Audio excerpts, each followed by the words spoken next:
जब तक पार्टी सड़क पर नहीं उतरेगी, हाँ। जनता कभी भावनात्मक रूप से उसे नहीं अपनाएगी। हाँ।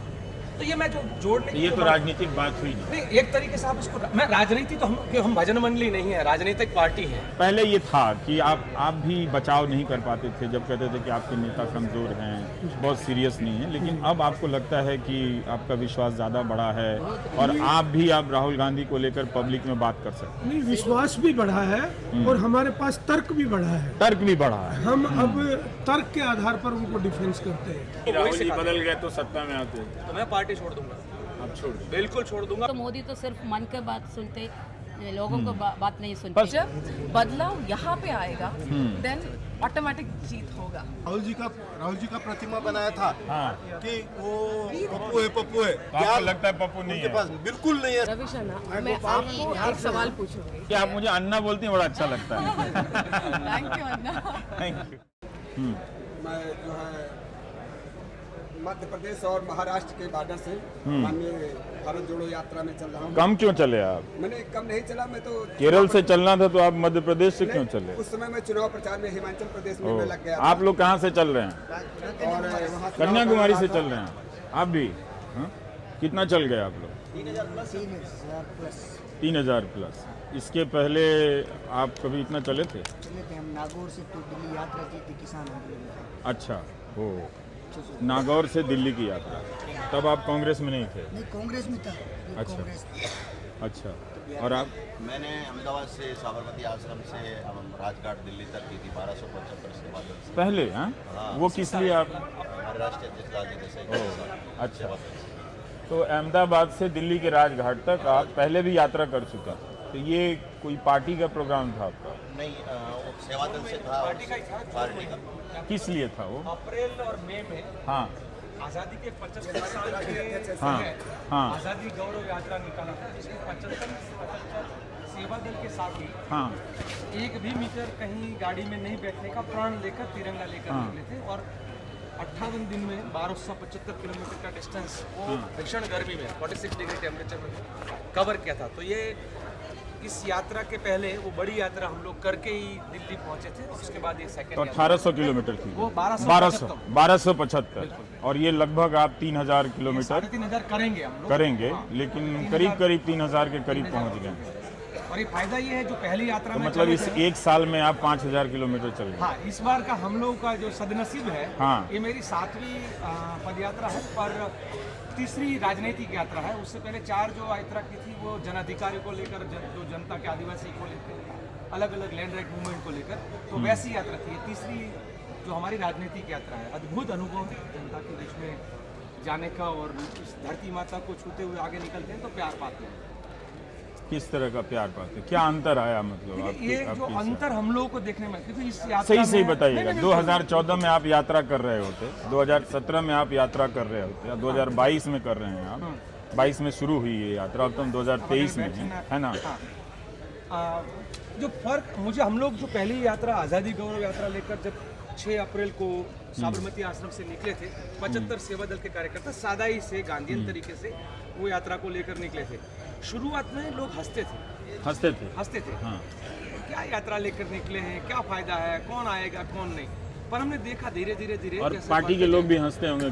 पार्टी के भी काफी लोग हंसे थे और कुछ तो लोग बोला था कि ये उनको लगा कि नॉर्मली राजनीतिक पार्टियां यात्रा कैसे करती है कि उसके अध्यक्ष हैं, सुबह तो फ्लैग दिखाते हैं, उसके बाद कार्यकर्ताओं को छोड़ के वो चले जाते हैं। पर इस यात्रा में हमने तय किया था कि हमारा आप उस यात्रा के अनुभव की बात बताइए। तो लोगों ने कहा कि इसका कोई राजनीतिक अनुभव नहीं होगा, किसी प्रकार का कोई नोटिस नहीं लिया किसी ने, कहीं छपता वगैरह था नहीं? बहुत कम छपा, सोशल मीडिया में काफी अच्छी तरह से आता रहा। मेन स्ट्रीम मीडिया जिसको कहते हैं, उसने तो जब दिल्ली पहुंचे तो थोड़ा बहुत बड़े जो राष्ट्रीय हमारे चैनल से उसने लिया, अदरवाइज ज्यादा। लेकिन पार्टी को भी डाउट था कि चलिए 15 लोग कर रहा है, 75 लोग तो कर रहे हैं। था तो पार्टी का ही ये प्रोग्राम की आजादी के 75 साल में 2 फ्रंटल को जिम्मेदारी मिली थी। उसमें सेवा दल के अध्यक्ष के नाते मेरी जिम्मेदारी थी, मैं एक टीम लेकर निकला था, और एक जो है वो दूसरी पूर्वांचल में कर रहा था, जो यूथ कांग्रेस को। तो हम लोगों ने तय किया था कि हम पूरी तरह के दांडी यात्रा में जो सिद्धांतों पर चली थी यात्रा, उसी सिद्धांतों पर चलेंगे। हम पेड़ों के नीचे सोते थे, कोई पूछा नहीं आप लोग? फिर धीरे धीरे पता चला। आप बताइए ना, सही बताइए, मैं दोनों का अंतर जानना चाहता हूँ। देखिए, उस कुछ दिन ऐसे हमारे थे, पहला ही दिन था हमारा अनुभव गुजरात में, गुजरात से हूँ और गुजरात का ही पहला दिन दोपहर को हम लोग यात्री जब पहुँचे धूप में 45 डिग्री टेम्परेचर में एक पेड़ के नीचे जाके बैठे, खाना बहुत बढ़िया खिलाया, लोगों ने खिलाया। हाँ, हमारे जो वहाँ के कार्यकर्ता थे उन्होंने भी खिलाया। उसके बाद अब 4 घंटा धूप में बैठना था तो नीम के पेड़ के नीचे ही बैठे रहे, ना सोने के लिए जगह ना था, कुछ नहीं था, बिस्तर नहीं, कुछ भी नहीं, कुर्सी भी नहीं। तो शायद मुझे लगा कि उस समय पे जो भी ऑर्गेनाइजर है उनको भी लगा होगा कि ये ठीक है भाई यात्रा चल रही है। पर जब हम दिल्ली, राजस्थान और गुजरात की बॉर्डर तक पहुँचे तो सारे के सारे लोग पूरी तरह से, वहाँ आपकी पार्टी सरकार में भी है तो थोड़ा नहीं, गुजरात के अंदर जब गुजरात क्रॉस कर रहे थे तब भी फिर लोग जुड़ने लगे। और जब राजस्थान में पहुंचे तो पार्टी का भी, जैसे खुद मुख्यमंत्री स्वागत के लिए यात्रा के आए थे। अच्छा, और पूरा तब वहाँ प्रदेश पर एक कांग्रेस हाई प्रोफाइल हो तो एक हाई प्रोफाइल इस यात्रा को हो गया, जो मतलब वो हुआ, पार्टी आ गई। और लगा कि भाई ये बड़ी धूम के साथ चल रहे हैं। लेकिन इसके बाद लोगों को लगता ही होगा कि हमारी पार्टी हर जगह हार रही है या इस तरह से सवाल उठ रहे हैं, कमज़ोर है, कौन विधायक चला जाता है, कौन मुख्यमंत्री चला जाता है, पूरी सरकार गिर जाती है, उसमें 15 लोग 75 लोग आप लोग 75 और तो लाख और मतलब गांव के लोग जुड़ते थे तो हजारों की संख्या कर रहे हैं। तो कोई कहता भी होगा कि हम लोग किसके लिए कर रहे हैं। सही बात है, पर मुझे जो एक अद्भुत अनुभव जो रहा वहाँ के हारे हुए विधायक और हमारे जीते हुए विधायक, जब उस क्षेत्र में हम तिरंगा लेकर निकलते थे ना, क्योंकि हम लोगों ने राष्ट्र ध्वज को ही अपना मेन ध्वज बना के निकले थे, पार्टी का ध्वज लेकर हम नहीं निकले थे, क्योंकि आज़ादी के 75वां साल था। तो हमने देखा कि बुजुर्ग हो, बच्चा हो, ऐसे नमन करके खड़ा रहता था और झंडे को सैल्यूट करता था। और फिर धीरे धीरे ऐसा हम लोगों ने एक प्रोटोकॉल बना था कि जो भी झंडा पकड़ना चाहते, गांव का बुजुर्ग, महिला या कोई भी है, उस झंडे को पकड़ सकता है, आगे चल सकता है। आप नहीं मानोगे, गांव के लोग उमड़ के फिर झंडे को आगे लेने के लिए तैयार हो जाते थे और हमारी एक टीम आगे चलती थी। आपको लगा कि अगर कांग्रेस को बनना है, फिर से खड़ा होना है, तो इसी तरह से पैदल चलना पड़ेगा? मैं तो बिल्कुल साफ मानता हूँ और मैं उसका पक्षधर हूँ कि हमारे 14 लोगों की टास्क फोर्स में भी से मैं एक हूँ, तो उसमें भी मैंने अपना पक्ष रखा था कि बिना खून पसीना बहाए भारत की जनता भावनात्मक तरीके से नहीं जुड़ती है। और हम ये मानते हैं कि हमारे देश में जो रियल इश्यूज हैं, जो जनता के इश्यूज हैं, जनता के मुद्दों की लड़ाई नहीं लड़ी जा रही है। जब भी चुनाव आता है, इमोशनल इश्यूज पे चुनाव को खींच लिया जाता है। अगर हम रियल इशू पर लोगों का ध्यान जो है वो आकर्षित उसमें आप अपनी पार्टी की कमजोरी भी देख रहे हैं। हम लोग देखिए, कांग्रेस पार्टी एक ऐसी पार्टी है वो अपनी कमजोरी को पहचानती भी है और अपनी कमजोरी का स्वीकार तो उस पर बात कीजिए ना, तो उस पर हम चाहते हैं कि आप उस पर बात कीजिए कि क्या, किस तरह का नजरिया बदला है उस यात्रा से इस यात्रा जब हम लोग यात्रा लेके निकले थे तो 5 राज्य का चुनाव में हम हार के 15-20 दिन हुआ था यात्रा लेकर निकले थे। किसी की हिम्मत नहीं होती थी कि यात्रा लेकर निकलना। आप 5 राज्यों में चुनाव हारने के बाद जब निकले थे, क्योंकि वो मार्च, अब फरवरी और मार्च में एक के बाद एक सभी जगह पे हम लोग हारे थे, पंजाब से लेकर हर स्टेट में। तो फिर भी पर यात्रा में जो लोगों का रिस्पांस आया, कार्यकर्ताओं ने भी कहा, तो ये जो पदयात्रा का हम लोग इसीलिए इसको एक माध्यम के तौर पे कि नेता का कार्यकर्ता से और कार्यकर्ता के जनता के साथ जुड़ाव का ये बहुत बड़ा संयोग है। और हम मानते हैं, आपको लगता है कि कांग्रेस में नेता का कार्यकर्ता से रिश्ता टूट गया? हम लोगों की कनेक्टिविटी टू द ग्रासरूट जो है वो टूटी थी, ये बात हकीकत है। हकीकत। और कोई भी हर किसी के साथ होता है। लंबे समय आप सत्ता में रहते हो तो कुछ लोग सत्ता के साथ जो इतने ऐसे जुड़ते हैं तो उनको लगता है कि नहीं, ये बहुत आसान है, हम लोग जीत जाएंगे। और आप ऐसा क्यों सोच रहे थे? पार्टी के पास बड़े बड़े नेता थे जिनको पार्टी ने मुख्यमंत्री बनाया, मंत्री बनाया, उन लोगों को ये सोचने का मैं काम गुजरात से हूँ और गुजरात के अंदर 27 साल से कांग्रेस पार्टी वहाँ पर नहीं है। और मैं जब राजनीति में नहीं था, 14 में जब लोग कांग्रेस छोड़ के जा रहे थे तब मैं कांग्रेस में ज्वाइन किया हूँ राजनीतिक तौर पे। मैं उससे पहले एक एक्टिविस्ट के रूप में जनता की लड़ाई लड़ रहा था। तो मैंने देखा है कि लड़ाई जो है वो धरातल की जैसे लड़नी चाहिए वो गुजरात में नहीं लड़ी जा रही थी। और हमने देखा है कि भारतीय जनता पार्टी एक चीज़ में कुशल है, वो हर आफत को अवसर में पलटने में, वो चाहे राइट्स की बात हो या चाहे भूकंप की बात हो या चाहे कोई भी घटना हो, वो घटना को इस तरीके से मोड़ देते हैं और आप अवसर को आफत में बदल देते हैं। नहीं, मैं ऐसा तो नहीं कहूँगा। ऐसा जो देख रहे हैं ना, अभी तो आपने कहा। नहीं, देखिए, मैं मानता हूँ कि 2019 में भी उन लोगों ने इस देश के साथ घटी हुई घटना को अपने अवसर में पलट दिया था और देश के साथ छलावा हुआ है। आप भी जानते हैं, हम भी जानते हैं, जहाँ पे एक परिंदा को भी निकलना हो तो सोचना पड़ता है, वहाँ पे हमारे सैनिकों की हत्याएं हो जाती है और फिर उसी के को एक जो है वो अपना स्टेपिंग स्टोन बना के चुनाव जीता जाता है। जैसे गोधरा में जीता गया था, गोधरा के बाद जीता गया था। मैं उसके, क्योंकि मैं तो उस। आपका नाम क्या हो? मेरा नाम लालजी देसाई है। लालजी देसाई है और आप कांग्रेस के सेवा दल के राष्ट्रीय अध्यक्ष हैं। आप लालजी देसाई हैं, कांग्रेस के सेवा दल के राष्ट्रीय अध्यक्ष हैं। इन्हीं से हम बात कर रहे थे क्योंकि इन्होंने आज़ादी के 75 साल पूरे होने पर 75 लोगों के साथ अहमदाबाद से राजघाट के बीच 1275 किलोमीटर की पदयात्रा की थी। तब पदयात्रा की थी जब 5 राज्यों में आप चुनाव हार गए थे। और इनसे हम समझने का प्रयास कर रहे हैं, इनसे निकलवाने की कोशिश कर रहे हैं कि उस यात्रा और इस यात्रा के बीच में कांग्रेस कितना बदली, क्यों इसकी ज़रूरत महसूस की गई, और तब इन्हें एक हारी हुई चुनाव हारने के बाद अभी कहा जा रहा है कि ये जो यात्रा है इसका कोई फल नहीं है, इसका कोई परिणाम नहीं होगा क्योंकि आप 24 में हार जाएंगे। लेकिन लालजी भाई वो पदयात्री हैं जो 5 राज्यों में चुनाव हारने के बाद पदयात्रा लेके निकले। बिल्कुल, तो अगर आप हार जाएंगे तो फिर पदयात्रा लेके निकलेंगे। देखिए, मुझे तो एक सबसे बड़ा, काफ़ी इवन मीडिया के लोग भी, और रवि जी आप तो काफ़ी चीज़ों को, काफ़ी पहलू को जानते हैं।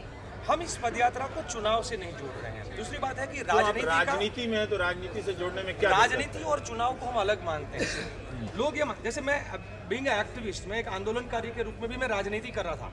मेरी जनता की जो मुद्दों की लड़ाई लड़ना वो राजनीति है। चुनाव तो महज कुछ लोग लड़ते हैं और जीतते हैं, हारते हैं, उतरते हैं। आज़ादी के जंग में जब कांग्रेस पार्टी के कार्यकर्ता लड़ रहे थे तो वो कोई सत्ता के लिए नहीं लड़ रहे थे, इस देश की जनता को आज़ाद करवाने के लिए लड़ रहे थे। और मैं ये मानता हूँ कि हम ये दूसरी आज़ादी का जंग लड़ रहे हैं। इसमें सत्ता आए ना आए, चुनाव जीते ना जीते, कोई मायना नहीं। देसाई जी, अभी आपने कहा कि जब तक पार्टी सड़क पर नहीं उतरेगी, जनता कभी भावनात्मक रूप से उसे नहीं अपनाएगी। तो ये मैं जो जोड़ने, ये तो राजनीतिक बात हुई नहीं। एक तरीके से आप इसको, मैं राजनीति तो हम भजन मंडली नहीं है, राजनीतिक पार्टी है, तो हम राजनीति की बात, इसीलिए मैं कह रहा हूँ कि इस यात्रा के जरिए आप पावर क्यों नहीं सीख करते, क्यों नहीं कहते कि हमें एक बार चांस मिलना चाहिए। मैं मानता हूँ कि जिस दिन हमारे देश की जनता जो हिंदू, मुस्लिम, पाकिस्तान, भारत पाकिस्तान, स्मशान, कब्रिस्तान, अली और बली जैसे मुद्दों से हटकर शिक्षा, स्वास्थ्य, रोजगार और जन अधिकारों के मुद्दों के बारे में, अभी हमारे साथी हम लोग गाना भी गाते हैं कि अभी महलों को लोकतंत्र का ज्ञान कराना बाकी, भान कराना बाकी है, कुटियों को भी अधिकारों का ज्ञान कराना बाकी है। तो जो महलों में कहाँ से आया, आपके एक्टिविस्ट होने वाली अतीत से आया है या कांग्रेस पार्टी के भीतर से? ये सेवा दल, एक्चुअली सेवा दल क्या था? सेवा दल तो ये कर्मशीलों का ग्रुप था ना, तो सेवा दल के पुराने हर गाने जो है वो आज के पुराना गाना है, सेवा दल गाना है। सेवा दल के बहुत सारे पुराने गाने ऐसे कौन यहाँ गा रहा है? नरेंद्र को बुलाइए, मैं और नरेंद्र गा सकते हैं, देवेंद्र को। पर मुझे एक बात बताइए कि इस यात्रा से आपको लगता है कि कार्यकर्ता के रूप में ईमानदारी से बताइए कि थोड़ा मनोबल बढ़ा है? जिस तरह से आप लोगों का मनोबल टूटा हुआ था, हाँ, सबका टूटा हुआ था कि आप चुनाव हार रहे हैं, तो कार्यकर्ता का मनोबल, हमें भी लगता था कि कांग्रेस पार्टी अभी ट्रांजिट में है, उसे तुरंत निकल के अभी बीजेपी में जाना है।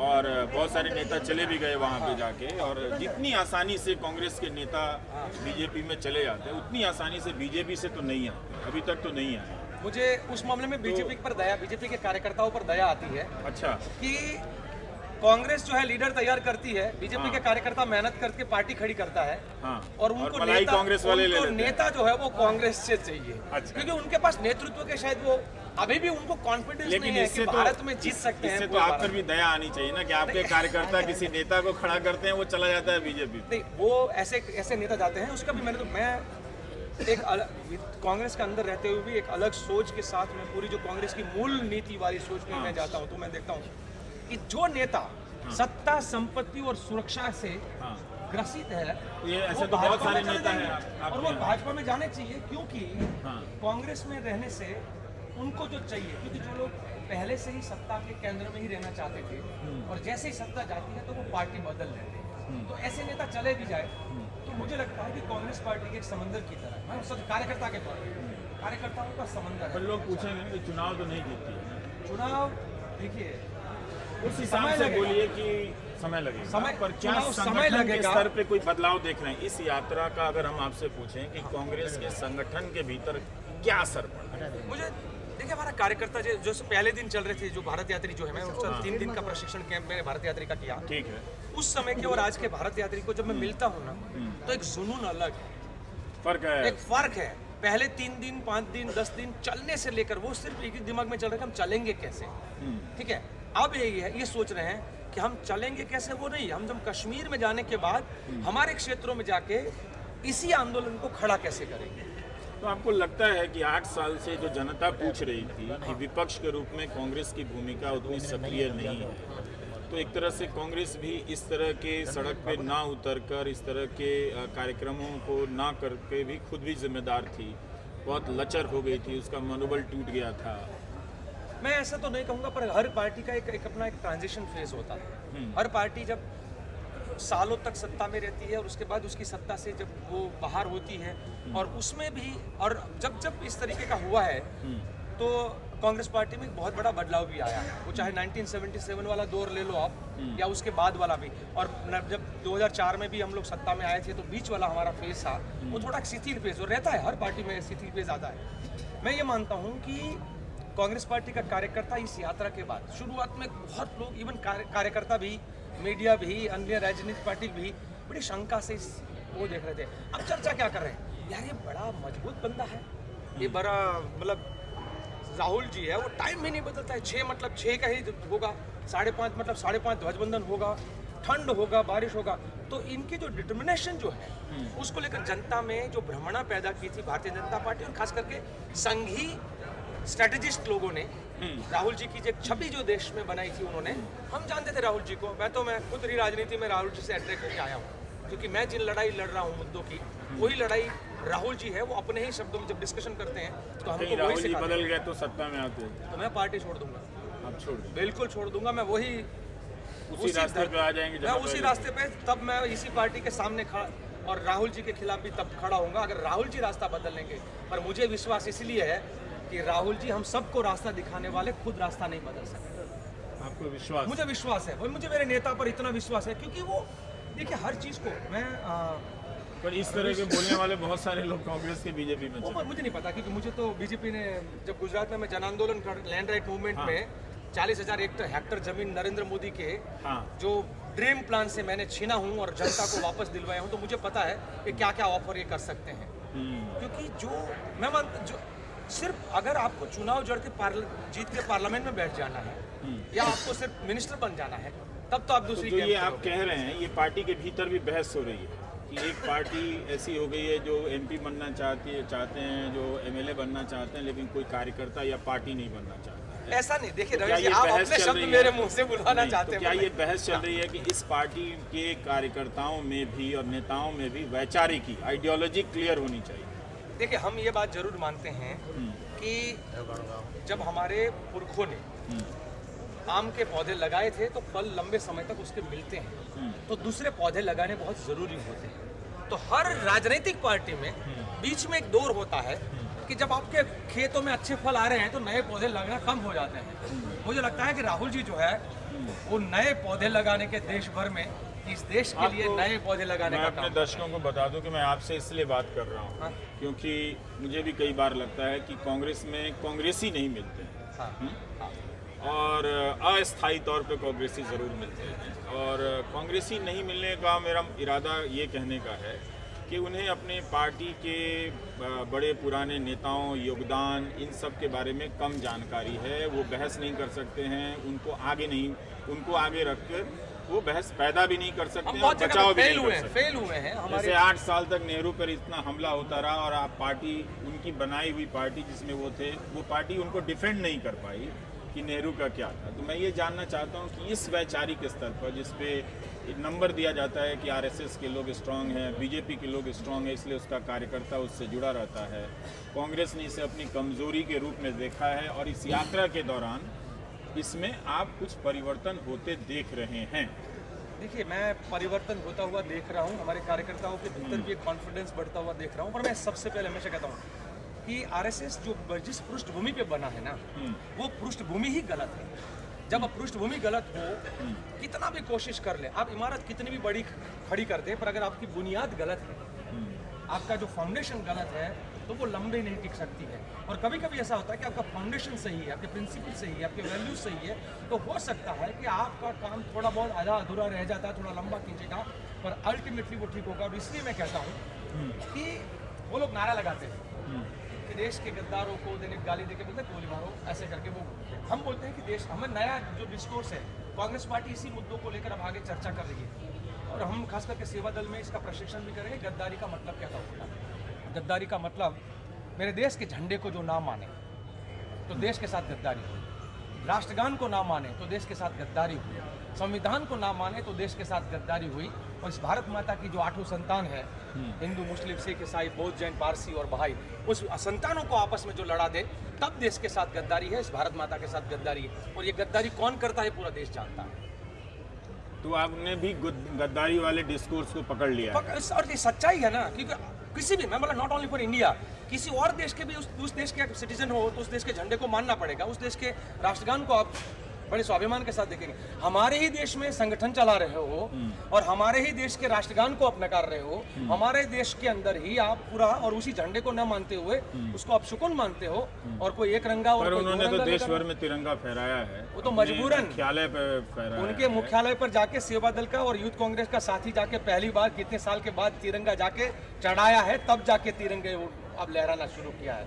उनको मजबूर किया। और हम तो ये कहते हैं, इस बार मोहन भागवत भी जवाब दिए हैं इसका, हम लोग तिरंगा लेकर इतना निकला, हम इस तिरंगे को इतने ऊंचाई और इतने सम्मान पर ले जाएंगे तो तिरंगा तो वो भी लेकर चलते हैं, वो तिरंगा लेकर चलना पड़ेगा, मजबूरी हो गई। और हो यही सही नहीं, उनकी मजबूरी नहीं थी, उन्होंने आते ही तिरंगा को आगे किया कि हम यहाँ लगाएंगे तिरंगा, वहाँ लगाएंगे तिरंगा। कई बार लगता है कि तिरंगे को बहुत ज्यादा आगे किया जा रहा है, उसका राजनीतिकरण। देखिए अभी जो तिरंगा उन्होंने किया वो तो मुझे लगा उसका कमर्शियलाइजेशन ऑफ तिरंगा था, और तिरंगा की उसमें कोई इमेज जो हमारा स्वाभिमान है वो नहीं बढ़ा है। वो कैसे चला है आप भी जानते हैं, हम भी जानते हैं। शाखाओं में क्या लगता है, अगर शाखाओं में तिरंगा लगता और वहां पर जनगण मन गाया जाता, वंदे मातरम गाया जाता, तो मैं मानता आज भी वो सदा वत्सल्य वाला चलता है। तो देश के साथ आप चाहते हैं सदा वत्सल्य बंद करके वंदे मातरम देश का, अगर वो देशभक्ति की बात करते हैं, राष्ट्रवाद और देशभक्ति में तो क्या पता ये गाते हो? मैं तो नहीं गया हूं, नहीं गाते हैं हम तो, जाके हमारे तो साथी जो है उसका पूरा उतना ही नहीं, हम तो पूरा उनका एनालिसिस करते रहते हैं कि देश के साथ कैसे छलावा कर रहे हैं। चलिए मैं देख रहा हूँ कि आप लोग प्रदेश और भाषा के नाम पर लड़ने के लिए इसी तरह से बोलने वाले 2014 के कांग्रेस में नहीं थे, 2019 के कांग्रेस में नहीं थे। घबराए तो कुछ बदलाव से नजर आता है। पर आप जो वो गाना गा रहे थे जल्दी से गा के सुना दीजिए आप। वो वाला जो हम अमर तिरंगे, हम भारत के, वो वाला एक। और मैंने यहाँ एक वो शब्द जो मैंने कहा था वो कौन सा था, जो हम लोग जिसके पर रमेश जी ने तुरंत भी पूछा कि वो गाना सेवा दल का पुराना है या आप लोग? हाँ वो कुटियों को भी, हाँ वो वाला। हम सिपाही हम सिपाही सेवा दल के, दम लेंगे हम देश बदल के, दम लेंगे हम देश बदल के। कदम कदम पानी है ये टोली मस्तानी है, कदम कदम तूफानी है ये टोली मस्तानी है। चल मेरे भैया तेज कदम, चल मेरे भैया देश कदम, देश बदल कर लेंगे दम, देश बदल कर लेंगे दम। अभी महल को कर्तव्यों का दान कराना बाकी है, अभी महल को कर्तव्यों का भान कराना बाकी है। कुटियों को भी अधिकारों का ज्ञान कराना बाकी है। ये सेवा दल के कार्यकर्ता हैं और नेता हैं जो इस शिविर में रुके हैं और ये पदयात्री हैं। तो कांग्रेस के भीतर उसके संगठन, उसके कार्यकर्ताओं के जज्बों और जुनून को अगर आप देखना समझना चाहते हैं तो एक झलक मिलती है कि लोगों को अपने संगठन में अब धीरे धीरे विश्वास होने लगा है, सेवा दल में गर्व होने लगा है। वरना माना यही जाता है कि इस तरह के जो संगठन हैं पार्टी के लिए काम ज़रूर करते हैं, मगर इस तरह के संगठन को जब पार्टी सत्ता में आती है तो अवसर नहीं मिलता है।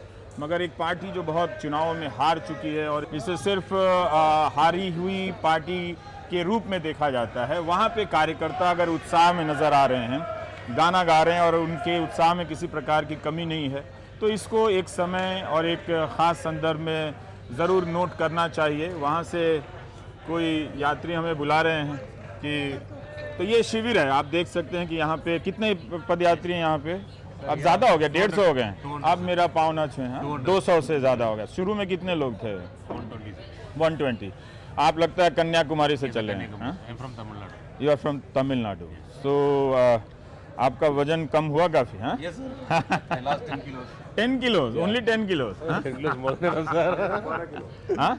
12 किलो आपने किया, 13 किलो सर 13 किलो कम हुआ। हाँ? आपकी 6 kg होगी। हाँ?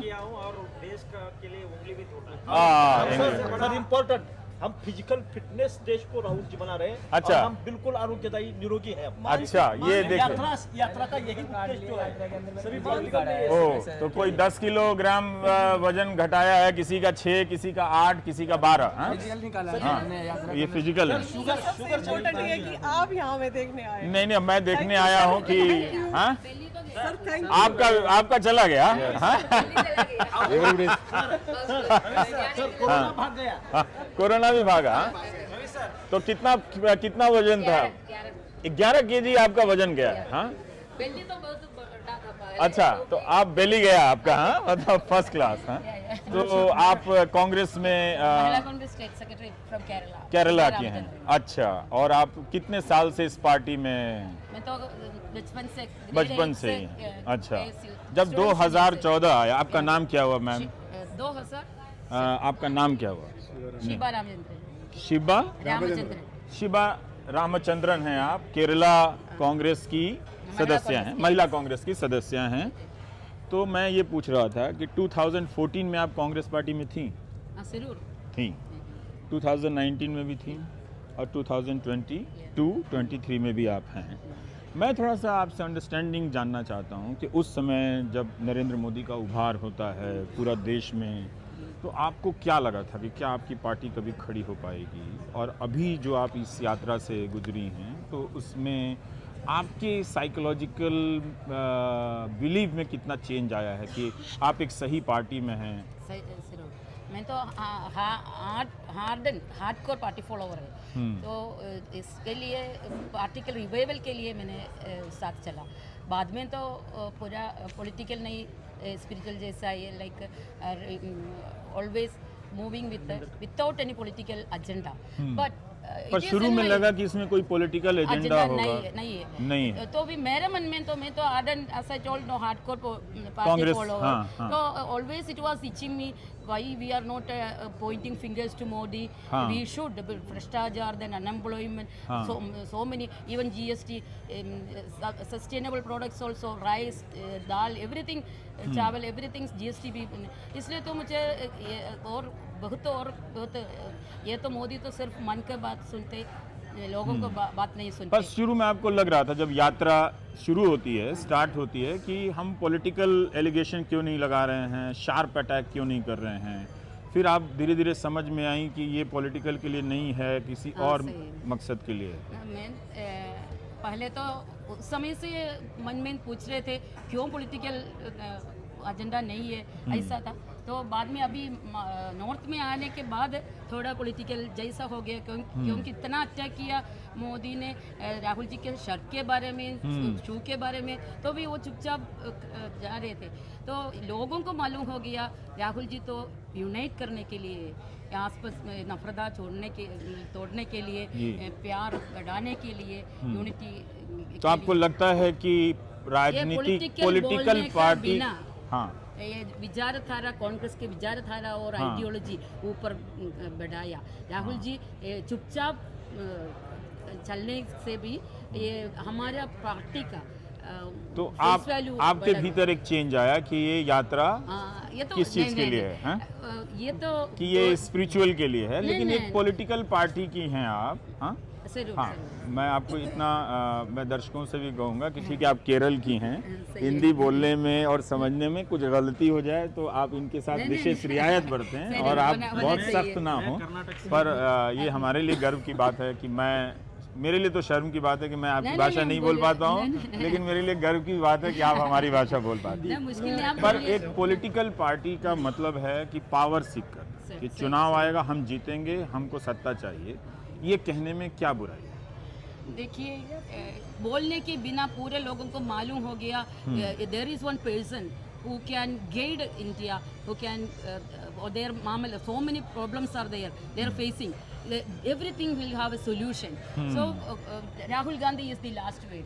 He is just like a Michiga. He was coming forward. जी, इस आप ऐसा लग रहा है कि आपने कहा कि आप हार्डकोर कांग्रेस मैन वुमन हैं और इंडियन तो सबको ही है, तो लेकिन हार्डकोर कांग्रेस वुमन है। हाँ, लेकिन क्या आपको ऑनेस्ट आंसर दीजिए कि इस यात्रा से पहले राहुल गांधी के लीडरशिप में उतना ट्रस्ट था कि ऐसा बिल्ड कर पाएंगे, और इस यात्रा के कारण उनके लीडरशिप में के प्रति आपके ट्रस्ट में कितना चेंज आया है?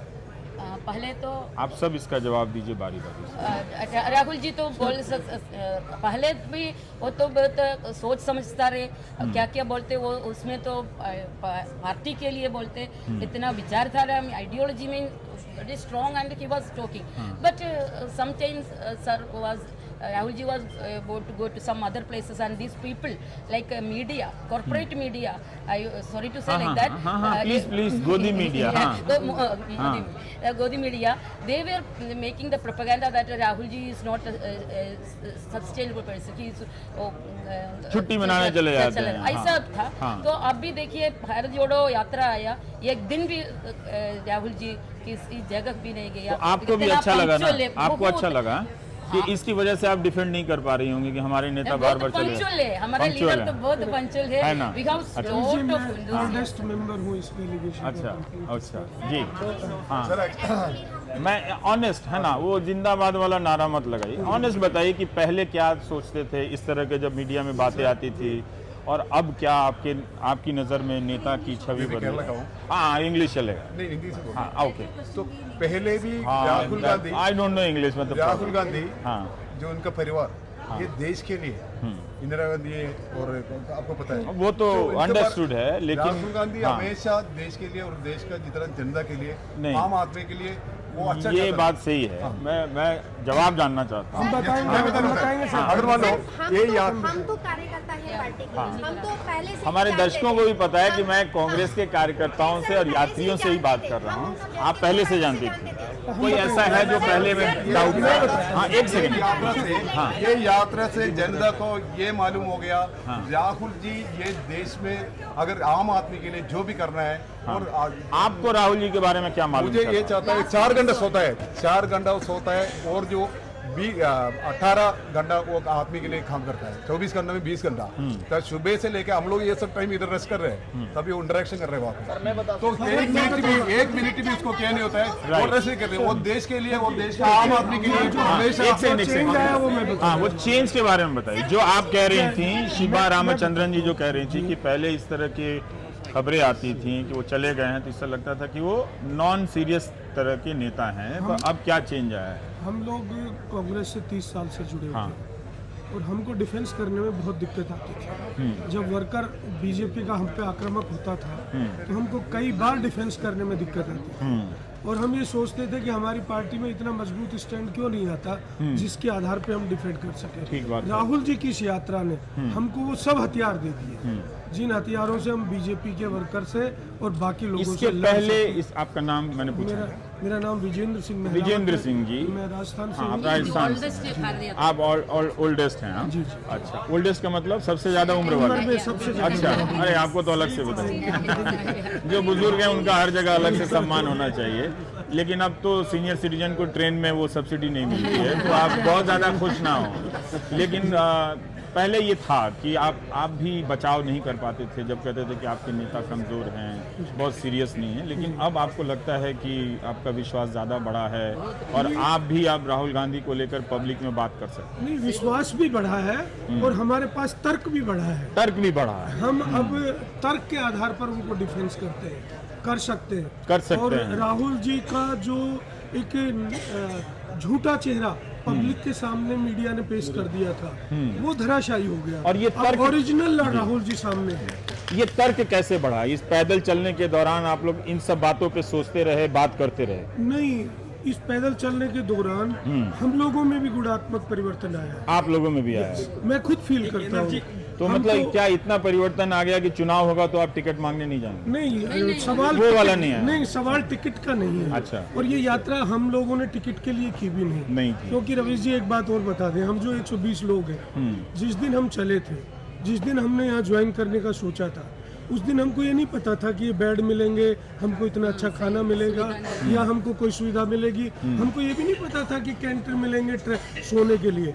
हमने ये सोचा था सिर्फ कि राहुल जी ने एक यात्रा शुरू की है, वो हमें कुछ खाने को मिले ना मिले, हमें उस यात्रा में चलना है। डाउट हुआ था कि इतना लंबा वो चलेंगे कि नहीं चलेंगे? यस, मैं इस बात को स्वीकार करता हूँ कि हम लोगों को डाउट नहीं था, लेकिन हमारे जो साथी भारतीय जनता पार्टी के जो लोग थे जो हमसे टच में, वो हमसे मजाक करते थे कि 10 दिन चलेंगे और 10 दिन बाद में वो बैठ जाएंगे।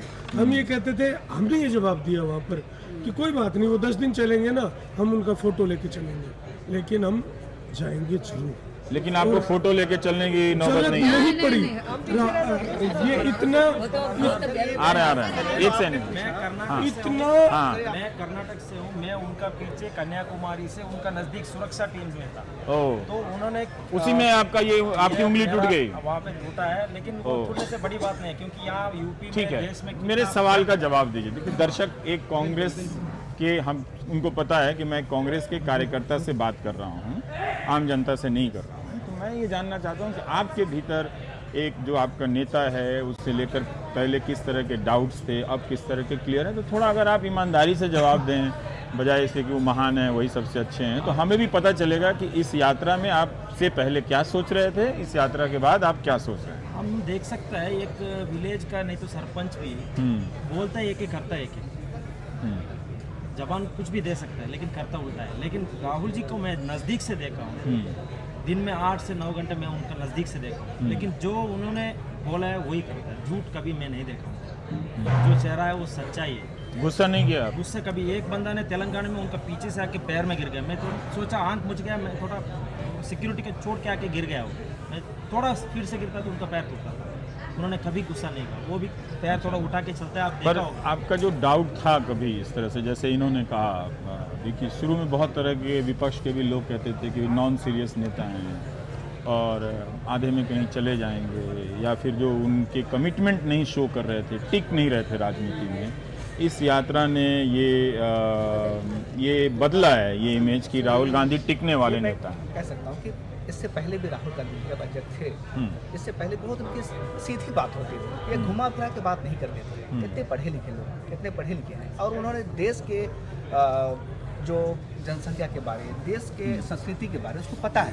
मेरे सवाल पे रहिए, पहले और अब में क्या परिवर्तन आया? पहले भी वो बहुत अच्छे थे, उनके लीडरशिप में कोई कमी नहीं थी। आपके हिसाब से जो मोदी मीडिया का जो प्रोपेगेंडा था, वर्तमान तो और निकल के और ज्यादा ही आया। ज्यादा जी। रवि शर्मा, मैं आपको एक सवाल पूछूंगी। नहीं, अब मेरे से सवाल नहीं, मेरे से सवाल नहीं, मेरे सवाल का जवाब। अगर 10 आदमी 10 बार एक झूठ बोलेंगे तो सच बन जाएगा। तो राहुल अन्ना पहले राहुल अन्ना था, अभी भी वही है राहुल अन्ना। तो मीडिया ने बीजेपी वाले डायरेक्ट मीडिया की भी एक तो उसका रूल है, राहुल अन्ना का इमेज चेंज किया, मगर राहुल अन्ना जो थे तभी वही थे, अभी भी वही थे। अच्छा, आपका नाम? कार्तिका। कार्तिका, आप भी तेलंगाना से, मतलब कन्याकुमारी या तेलंगाना से चल रही हैं? कन्याकुमारी से कार्तिका। अच्छा ठीक, एक सेकंड। लेकिन बहुत चुनाव में पार्टी हारी और बहुत भाषणों से लोग निराश होते थे कि अच्छा भाषण नहीं हुआ, ये नहीं हुआ।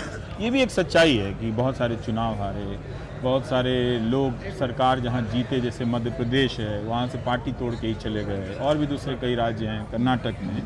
तो मैं ये जानना चाहता हूँ कि अब आपको लगता है कि तब तो कहा ही जाता था ना कि भाई आपका जो नेतृत्व है, जो लीडर है, उसका पार्टी पे इन्फ्लुएंस नहीं, कंट्रोल नहीं है, तो कोई भी कहीं चला जाता है। तो आप लोगों को भी लगता होगा कि हमारी पार्टी ही क्यों इतनी आसानी से टूट जाती है, तो इसमें कोई चेंज आया है? 100% आया ना, क्योंकि जब हम कन्याकुमारी से चले, ये आप मुझे अन्ना बोलती हैं, बड़ा अच्छा लगता है। Thank you Anna. Thank you. हम हमारे तेलंगाना में रेस्पेक्ट से अन्ना बोलते हैं। तो जब हम कन्याकुमारी से चल रहे थे, छोटे छोटे बच्चे से लेके बुजुर्ग तक सब लोग भारत जोड़ो बोल के, एक हिंदू मुसलमान सब एक है। तो जो इंटरेस्ट जो वो दिखा रहे हैं ना, वो चेंज है भारत का। तो चुनाव वो सब सेकेंडरी है ना, जब बदलाव यहाँ पे आएगा देन ऑटोमेटिक जीत होगा। यहाँ पे बदलाव आएगा तो जीत होगी। हाँ ठीक है। हाँ आप कुछ कहना चाह रहे थे? हाँ बस अब मैं यहाँ से चलूँ। कॉन्फिडेंस हम लोगों का भी डेवलप हुआ है और हम फील करते हैं कि राहुल जी का भी डेवलप हुआ है।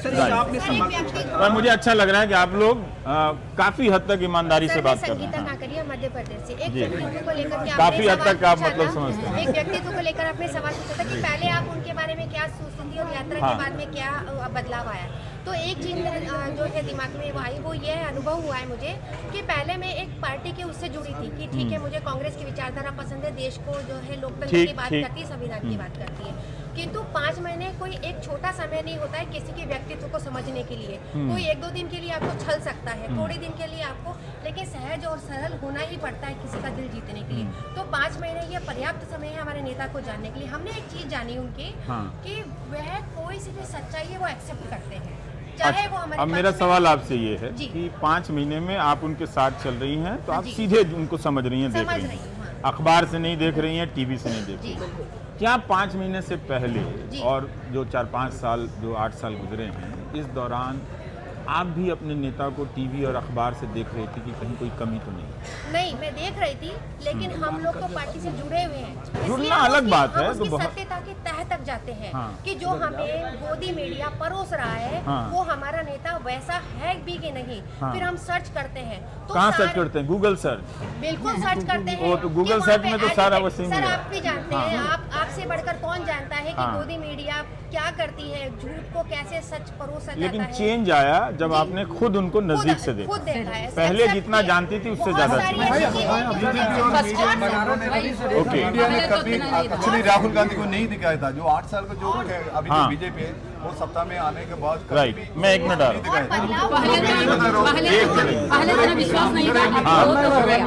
आपका विश्वास बढ़ा है ना? शिबा रामचंद्रन कह रहे हैं कि विश्वास बढ़ा है। अच्छा आप कुछ कह रहे थे संक्षेप में, आप मुझे रखना। हाँ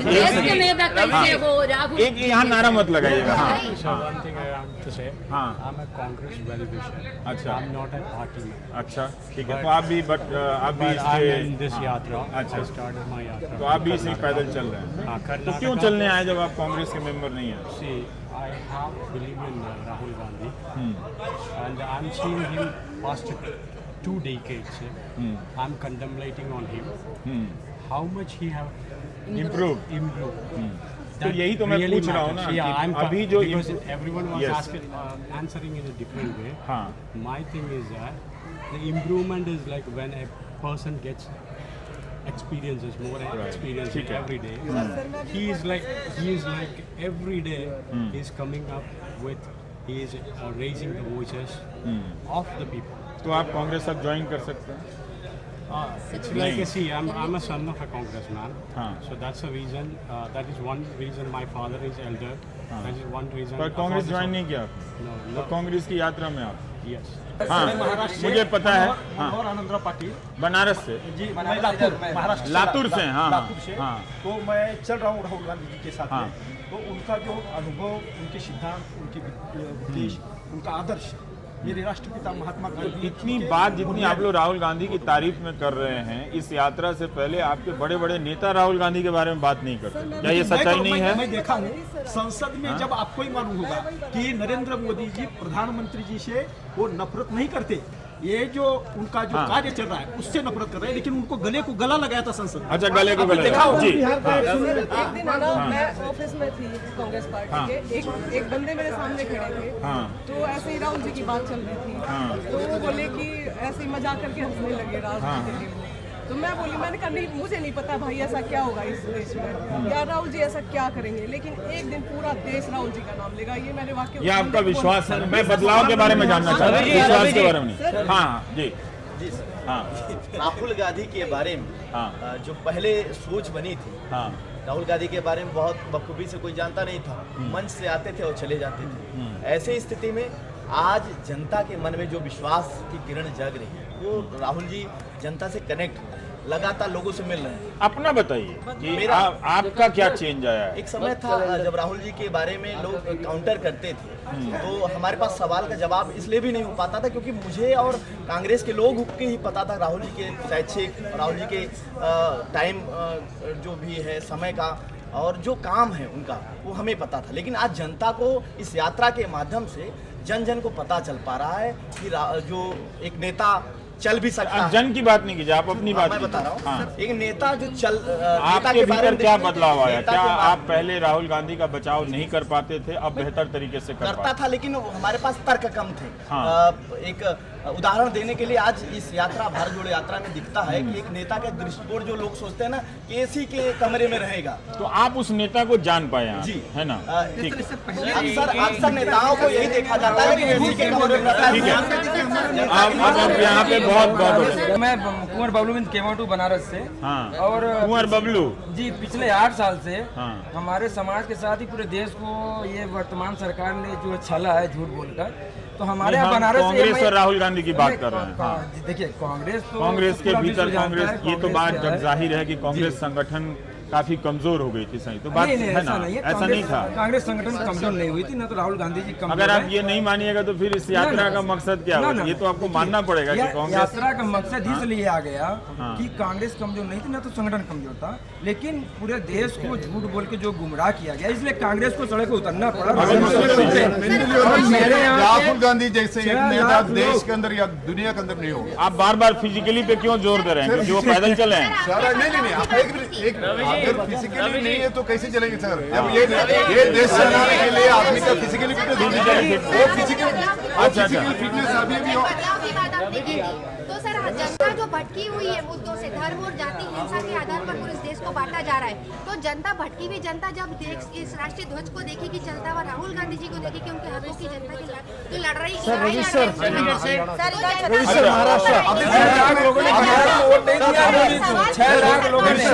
बनारस में वोट नहीं दिया। अच्छा, ऐसे किसी को सुनाई नहीं देगा। बारी बारी अभी उसको ना आपने जैसे पहले पूछा था वो कैसे पहले वैसे था ऐसे था पहले, क्योंकि मीडिया और जो भाजपा ने उसको सपोर्ट नहीं किया था, जनता के सामने उसको पता नहीं था। अभी जनता को ये पता चल गया था कि वो सड़क में उतर गया। अभी 150 है वो चल रहे, वो जैसे चल रहे, क्या खा रहे, कैसे रह रहे, कैसे जा रहे, सबको पता चल गया।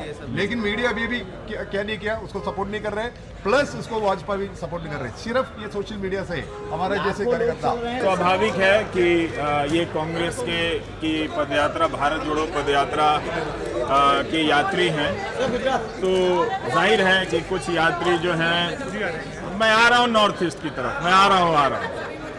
हाँ, मैं एक आप ही के पास आ रहा हूँ, तो नमस्कार, एक सेकंड।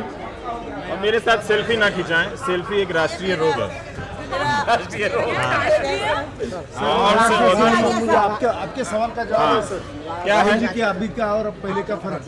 जो राहुल जी का प्रतिमा बनाया था कि वो पप्पू है, लेकिन हम जब कन्याकुमारी से चल पड़े हैं, तो राहुल जी जब हमसे चर्चा करते हैं बहुत डीपली, खूब बहुत बड़ा क्या लगता है पप्पू नहीं है? पास बिल्कुल नहीं है सर। पहले आपको लगता था? नहीं सर, ये जो इमेज बनाया था देश में, तो उसके बिल्कुल विपरीत, यानी बहुत बड़ा ज्ञान का भंडार उनके पास है और बहुत नॉलेज। देखिए, अब सब कोई तो नहीं बात कर सकते हैं, यहाँ पे कितने लोगों से बात करूँगा।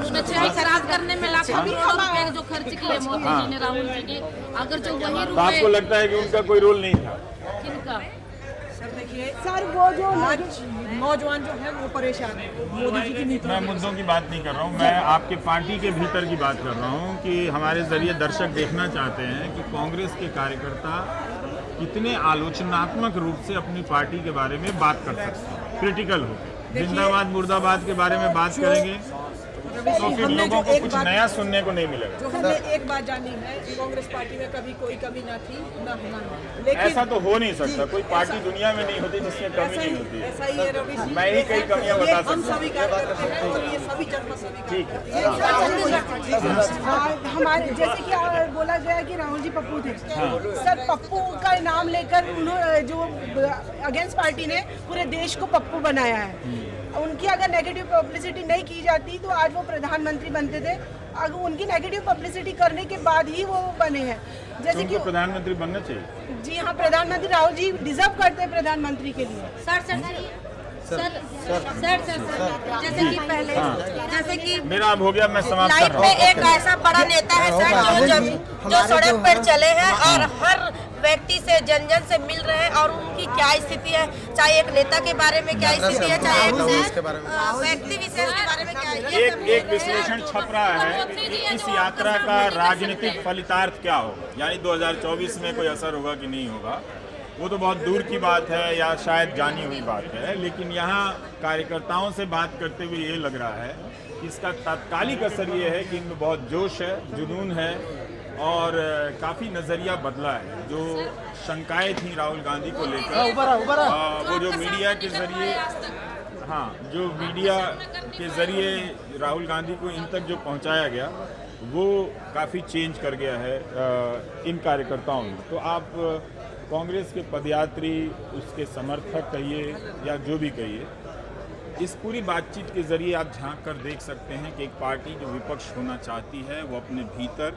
अपने नेता को लेकर, अपने विचारों को लेकर और अपनी कमज़ोरियों को लेकर किस तरह से सोच रही है। तो इस नई अनाज मंडी में हमने आपको कांग्रेस के पदयात्रियों से बातचीत कर ये सारा नज़रिया पेश करने की कोशिश की है।